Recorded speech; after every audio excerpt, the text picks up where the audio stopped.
Does it feel harder than it has to be to make video content? If you've been struggling to stay consistent with your videos, you're not alone. Here's a quick test. If I asked you to film 4 videos right now, assuming you had time on your calendar, what reasons would you give me for not being able to do that? Hold on to whatever just came to mind because that's the real problem. And we're going to address that in this video. If we haven't met yet, hi, I'm Nick. I run a video production company and I help coaches, consultants, course creators, and service providers make consistent video content that actually does help move the needle in their business. Now, I'll be honest with you, I have not been doing a great job of this in my own business. This is literally what I do for other people, and I teach others how to do this too, but I've not been doing it for myself. For part of it, I've just been really busy with client work, but also been dealing with a little bit of burnout. But really, a big part of it, and probably the biggest part, has been perfectionism. Video is what I do.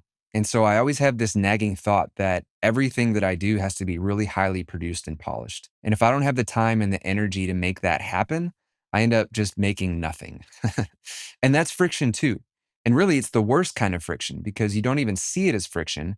You just keep putting it off. Oh, I'll just do it later. So this video really is me getting back into the rhythm of treating my own content the way that I treat my clients' content, which means weekly videos, weekly emails, and actually doing the work that I teach other people to do. The first thing I had to do to make this possible was to take a really honest look at my own friction and start removing it. And that's what I want to walk you through today. Not a perfect 10-step system, just a principle that's helping me get unstuck because I think it can do the same for you. Before we go any further, let me be clear about what I mean when I say friction. So friction is really just anything that makes creating and publishing videos harder than it needs to be. Anything that adds extra resistance. Anything that turns, I should film today to, I'll do it later. Everybody has it.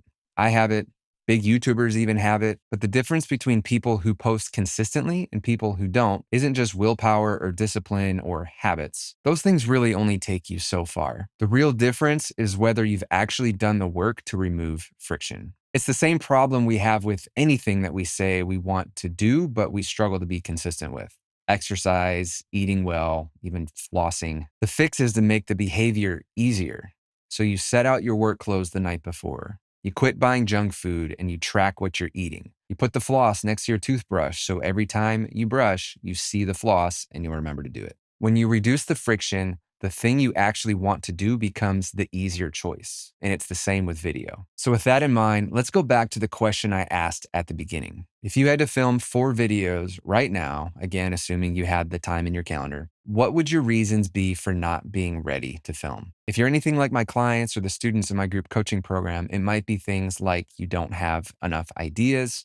Maybe you have ideas, but they're not really fleshed out or ready for filming. Maybe your office is a mess, so you'd have to do a lot of cleanup or organization first. Maybe your equipment isn't set up, and every time you have to film, you have to bring stuff out and then put it away, and there's a bunch of setup. Super annoying. That used to be my case, actually. Or maybe you're convinced that you need a certain piece of gear before you can start filming, like a camera or a microphone or a light or something like that. Or maybe you're stuck in analysis paralysis, just trying to figure out what to buy. Or maybe it's fear-based and you're worried about putting yourself out there. Maybe you're worried about trolls and what people might say. I could keep going on and on because there's a ton of sources of friction, but hopefully that helps you get started naming what's actually showing up for you. Hey, quick favor before we move on. Can you drop in the comments and tell me what your biggest sources of friction are right now? I'd love to hear what those are. I really think it would help other people not feel so alone, like it's not just them. Okay, now that you've got something specific in mind, the next question is where that friction is actually coming from. I encourage you to actually make a list of all the things that are coming up for you because there's probably more than one thing, and that'll be really helpful as we start working on solutions. Friction usually shows up in one of 3 places, and I'm going to walk you through all 3 so that we can figure out which one's hitting you the hardest. Now, there is some overlap between them, but each one has a different kind of fix, which is why it matters to know the difference. The first category,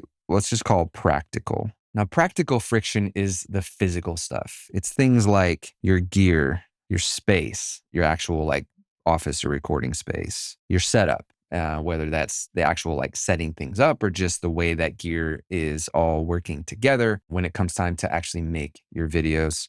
And I would say it even can be time. Like there are practical applications of this where maybe you really just don't have a lot of time. There are actually other types of friction that cause the time friction, and that's something we can address as those things come up too. But these are the main ones for that. But typically, this is just how long does it take to actually get the camera and everything ready to start filming. Anything that adds steps between you and pressing record to start filming falls into this category. The second category is systems. This is the missing process stuff, like no organization or like a system for capturing and organizing your content, templates, a strategy, and even people.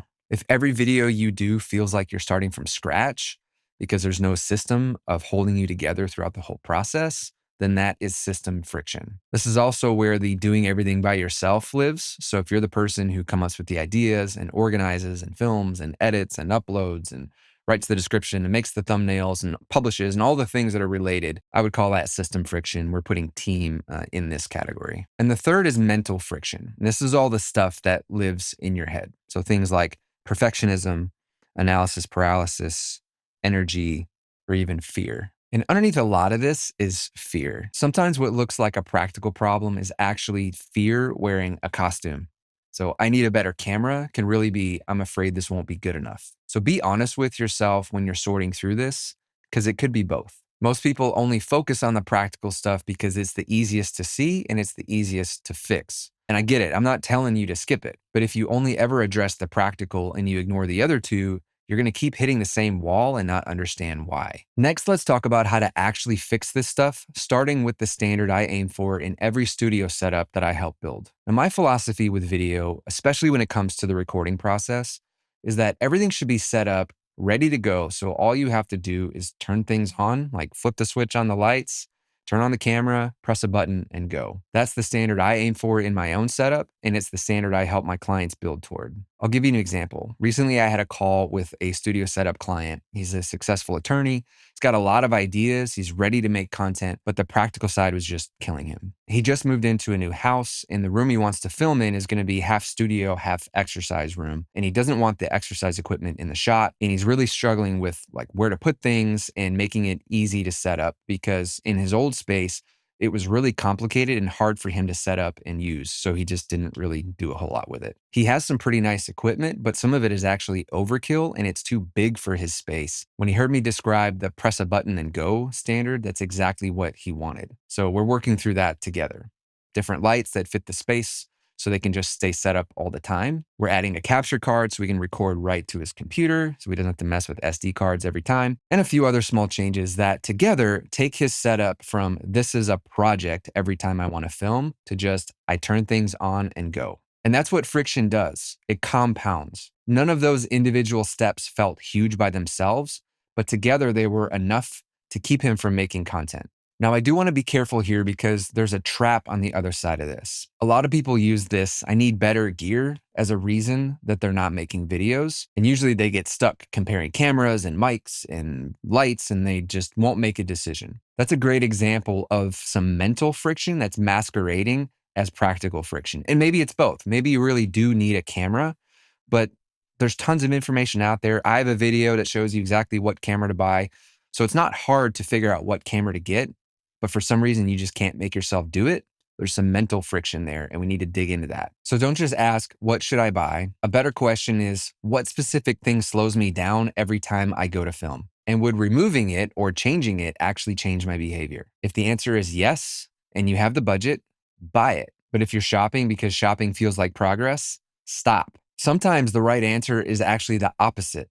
You might need to simplify by removing gear, not adding it. A coach of mine in a program that I'm in had a really fancy setup. He had a high-end camera, separate audio, all of it.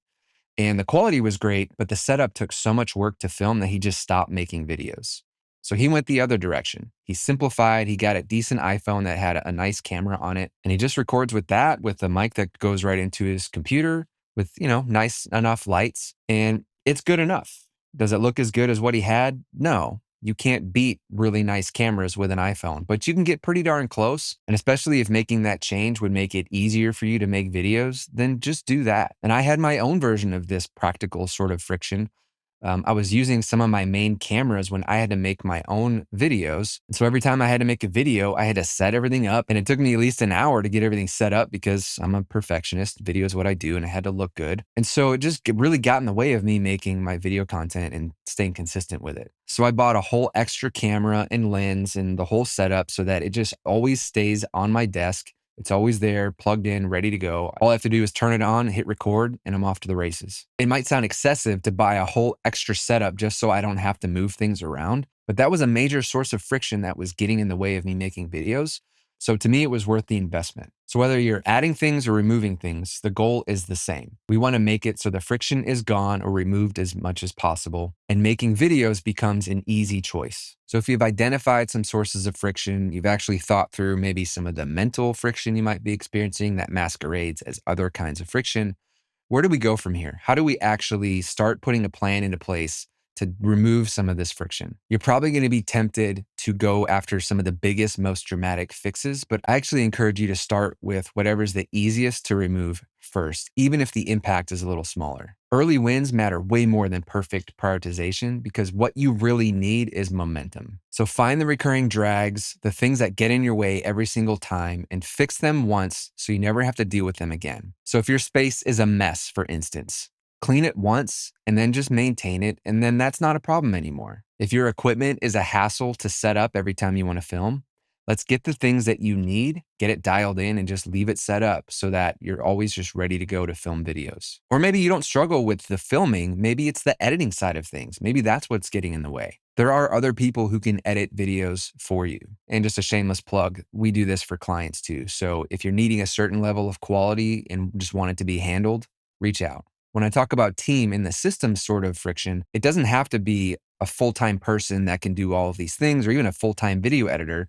There are people that can help you part-time. You might even know someone locally who can help you. So that covers the practical and the system side. But the hardest piece, and the one that I want to talk about last, is the mental side, because that's the one that's been hitting me the hardest. And I think a lot of other people struggle with this too. I want to be transparent here. I'm not making this video from the finish line. I'm making it from the middle. On the practical side, I don't really have friction. My setup is dialed. All I have to do is flip things on and turn it on. It's really, really simple. I do have a few systems related issues because I'm still dialing in my process a little bit, and I'm looking to add people to my team to handle the client workload. But almost all of my friction lately has been mental, with perfectionism being the main one. The thought that every video that I have to put out has to be amazing because video is what I do.